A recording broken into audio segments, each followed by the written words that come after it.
هي لجميع المتتبعين الكرام.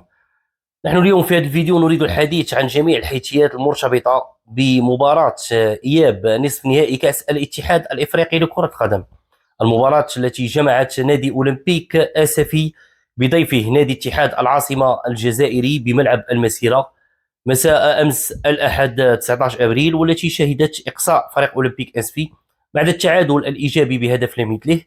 للأسف هذه نقطة أخرى تطرح عدة علامات استفهام.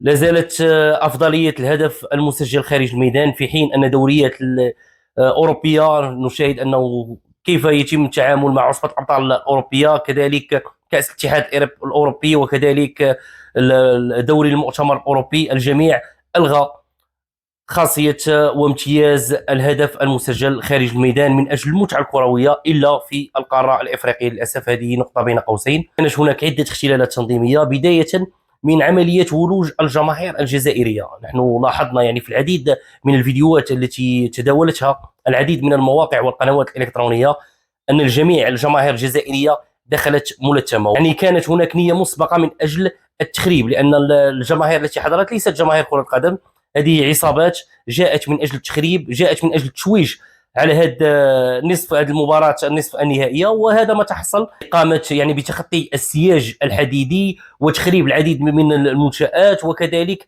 التوجه من اجل ضرب الصحفيين وكذلك الجماهير المسفويه. هذه الامور التنظيميه حالت دون انطلاق المباراه في وقتها المحدد، وهذا كذلك ساهم في الخروج عن التركيز عن هذه المباراه ديال كره القدم والتفكير في امور اخرى بعيده عن كره القدم. للاسف وجب على الاتحاد الافريقي لكره القدم الحسم في قرارات زجريه، لا سواء للجماهير الاولمبيك اسفي او كذلك لجماهير اتحاد العاصمه الجزائري، قبل موعد نهايه النهائي كاس الاتحاد الافريقي امام الزمالك المصري، وخاصه بمنع جماهير اتحاد العاصمه من الحضور لملعب القاهره الدولي من اجل مسانده فريقها في دوله مصر. وكذلك في مباراه الجزائر يجب ان تلعب بدون جمهور كعقاب لهذه الاعمال التخريبيه التي لا تمس لكره القدم بصله، من اجل تخليق الحياه الكرويه داخل هذه القاره الافريقيه ومن اجل النهوض بكره القدم الافريقيه. وجب على الاتحاد الافريقي ان يكون صارما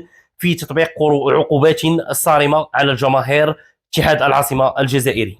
السلام عليكم.